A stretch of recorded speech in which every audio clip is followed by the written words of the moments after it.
Welcome to your online coffee break, where we discuss bite-sized topics that inspire, educate, and entertain. Here's your host, a software innovator, award-winning marketer, and astronomy and space buff, Chuck Fields. Hello, thanks for joining us today for your online coffee break. Today I'd like to welcome to our show my special guest, Jonathan Burns. Jonathan was the kid who would put his leg over his head in gym class, get the dance party started at any wedding, or perform musical armpit farts to impress the girls. That doesn't work much for me. He's performed magic act shows and stunts around the globe and has appeared on several TV shows, including Penn and Teller's Full Us, The Jay Leno Show, The Late Show with David Letterman, and The Late Late Show with James Corden. Thanks for joining me today, Jonathan. Really appreciate it. Of course. Yeah, good to be with you. Well, I tell you, I was researching you and found out that we have a couple things in common. What's that? Well, first, aside from being, two great-looking guys. Yeah, agree. Aside from that, we were both inspired by magic shops when we were about 12 years old. Can you tell us how your trip to your local magic shop at age 12 sort of changed your life? Sure. Yeah. It was a family friend. They had taken me. They know this guy who was opening this magic shop, and I guess I'll go check this out. And they knew I was kind of a different kid, so he wanted to just take me to this place, and I immediately fell in love with it. I wanted to go there all the time and buy everything, and they had all kinds of crazy stuff on the wall. Like you would see, like these like magic guillotines and like heads and all these like kind of crazy contraptions. And then and looking back on it, at the time, like when I was there, it seemed like it was this magical land. But looking back on it when I was older, it was like a closet inside a pizza shop. I can totally relate to that. What was like your first trick do you get? Do you remember? I learned how to turn 4 nickels into 4 dimes. So immediately I bought that trick and was able to double my money. So it was a good investment, I think. That is a good investment. So I learned that, and I showed all my friends at school and wowed them, and even like our vice principal in middle school, he had an interest in magic, so I remember showing him, and then he would show me tricks, and it was cool. Like there's a lot of hobbyist magicians out there, as I'm sure you know. Absolutely. Your listeners might not know that, but there's millions of people who do magic for fun, not as a full-time job. And so that's kind of what got me started in sort of the magic realm and going to this little pizza magic shop. See, I think that's so neat. And, most of us, like me, bagging groceries as a teenager, you, as I understand, you started performing at birthday parties and actually getting paid for this. Yeah. Well, all those little tricks I learned at this magic shop, I started taking around and showing anyone who would watch. My parents were like, okay, I showed them enough. They were like, okay, start showing other people. So I annoyed my brother with it. He would give me a chance to show them a trick. And then eventually somebody asked me to do their daughter's birthday party. Okay. And I put I put all my tricks in a trunk. I bought a sparkly vest. Shoved a bunch of scarves up my sleeve and wowed those kids for 20 minutes. Oh my gosh. Now, how did you evolve from doing magic acts to more of your sort of stunts and comedic style that you're doing nowadays? Yeah, well, I tried, I tried to be serious at some point. Like I always liked being funny, but I also tried, serious magic. I wanted to learn all these incredible card tricks and sawing ladies in half and illusions and stuff like that. But I quickly realized the audience didn't take me seriously, especially when you're like 13-year-old doing your thing. So they laughed, and I just kind of gravitated towards that. And then my act kind of morphed from just being magic to focusing on comedy. And then I can do all these interesting tricks with my body. So I have I have a connective tissue disorder. So some of my ligaments and body can kind of move different than other people. Yeah. Stretch like this if you're watching on the video. But mine can go a lot further. Ow!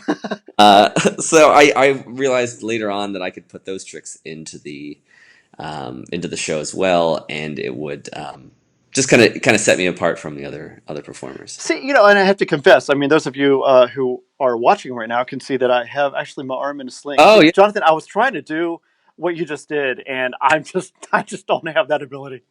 Yeah, I should have warned you. Don't try that at home. Yes, Yeah. do not try these at home. Now, what really impressed me too, two things. One, you do this amazing underwear removal stunt on several TV shows. That Yes, folks, he can stand up and take off his underwear without taking off his pants. That's just amazing. yes, I would do that now, but I'm not wearing any. So, Okay, thank you. Then we don't want to see you pull out nothing. That's for sure. The other thing that really impressed me is I first became aware of you when you appeared on Penn and Teller's Fool Us, and you sure. Yeah. did that amazing trick with Cheese and a couple guests on there. How on earth did you evolve to getting on such spectacular TV shows like that? It was just from that birthday party, people kept just asking me. So that's kind of where that's how it worked for me. People kept asking. Once the word got out that I did shows at birthday parties, I got a lot more birthday parties, and then eventually I would start doing bigger and better things. Like it went from birthday parties to Boy Scout events to churches to basically again whoever would watch me. So it evolved from me just showing that one trick to my parents to them sending me out to like show someone else. We've seen it. we've, Wow. we've seen the nickels go to dimes. So I was just I think it was just sort of one of those things that people kept asking me to do things, and then Mhm. I kept sticking with it, and I've been able to make a living off of it full time since 2004. So Wow. that's when I was in college, and I never had to have a real job. See, now, are you one of the people that really thrive off a stage performance? It seems like you could really work the crowd. I just wondered, do you ever get nervous, or do you just use that nervous energy to perform better? Yeah, when I started, I was definitely nervous and not sure of myself. And when I do other things, like when you go on TV or something like that, there's definitely nerves. But I try to use that to my advantage, and just kind of makes you hyper aware, and Yes. uh, like just kind of that. There's a lot of eyeballs on you, so you have to go out there and do your best. Well, So just I feel like doing it so much has made me prepared for those situations. I don't get scared necessarily. I get more anxious and excited, and just hyper aware in those situations. wow, I understand. See, my problem is when I was doing it as a teenager, is I would mess up in front of the audience. Do you have any Yeah. advice out there for people who would mess up? I mean, I'm sure you haven't been as flawless through your entire career. You ever mess up, No, and what do you do? yeah. When I started, I mean, like you would learn a new trick, and I remember going to show that trick for the first time, and your hands are shaking, and you're Yes. trying sleight of hand while your hands are like, "Ugh," and you can't control it. Hmm. For me, it's mostly just been repetition, just doing it as much as possible. So when I went to college, I saw street performers in Baltimore at the Inner Harbor, and I was like, oh, I think I could do that. So I was already doing my little magic show. I was doing shows around campus and impressing friends and stuff like that. Hmm. And so I went. I auditioned to be a street performer at this program in Baltimore, Wow. and I did the audition. The audition went really well. Like there was an audience there. There was people, maybe 200 people there, like waiting for me to do my 10 minutes, and I did really well. I danced. I remember they played "Getting Jiggy" with it, Oh, nice. and I just remember dancing really goofy, like I would always do at birthday parties and bar mitzvahs and stuff. And the crowd loved that, and I immediately had them. I did fine, and then I went out my first time. I got booked to go down there and do it on my own, and it went. I didn't make enough money to pay for parking, so Oh it was like. no. Yeah, so I knew I did that, and I was actually with my now wife, then girlfriend. She was with me, and she said that she's like, "Well, at least we don't have to do that again," because it was a horrible failure. And I said, "I'm coming back. Like I want to figure this out." So just that repetition of doing hundreds and hundreds of those shows. Eventually, I went from going in Baltimore and doing festivals there to being invited to festivals around the world. I did a bunch in Canada. I've been in New Zealand, China.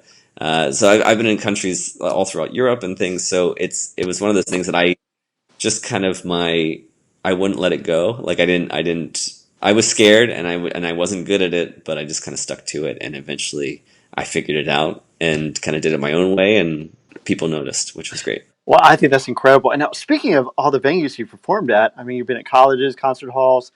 cruise ships. You've been all over the world, like you just said. Is there any experience that sort of sticks out as a favorite memory that you can share?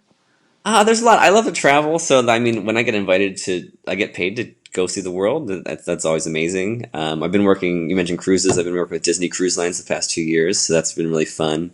And it's been exciting too. I'm married and I have two daughters, so when they can come along too and enjoy those kinds of things with me too, that's always amazing. So I think the travel and being able to see the world without having to pay for it is always is a nice thing, and people wanting you to come and do what you've created to entertain their audiences is one. Well, that's fantastic. And you mentioned you have two daughters. I'm not sure how old they are, but are they into magic at all? They're 2 and 5. They like it right now. I don't think they're into it too much. I mean, like they like to perform their tricks for me, which is great. I always encourage that. They both like being on stage, so they've been on stage with me a bit.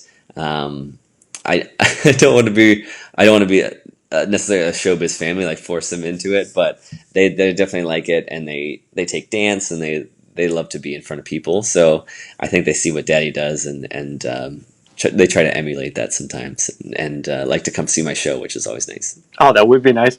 Now, you've been fortunate, as you said, to never have really had a real job.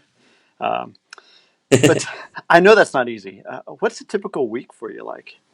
It's always different. This week I'm home, but last week I was away. I was on a cruise. So, and then the week before that I was on a cruise, and then I left from there and did shows in Iowa. I was performing at a college there for they had a family weekend. So it's always different. And then this week I'm home until Saturday, and then I go to Los Angeles next week for a bunch of shows and some other show business related things. So. Yeah, it's there's no typical week. It Yeah. really is different. So it's just trying to find that balance of uh, working enough, but also having a normal life too. So Yeah, I could not imagine. yeah, so I'm definitely I'm always trying to look months ahead to find out where I'll be next, and a lot of my friends will ask me too, like, where are you going next? And I don't always know. Like, I just have to look at my calendar. I know a few days in advance, but and I'll even get to the airport sometimes, and they're like, where are you headed? And I'm like, I don't know, and refer back to them, and sometimes it turns into something, sometimes it doesn't. So it comes from everywhere too, even like songs, or like there's different inspirations that I just try to be aware of anywhere, and just try to keep the creativity going, and it's just kind of create whenever I can and wherever I can. Well, I tell you, your creativity is off the charts. I just really impressed with your work. Encourage all of our audience to visit, I believe your website is flexiblecomedy.com.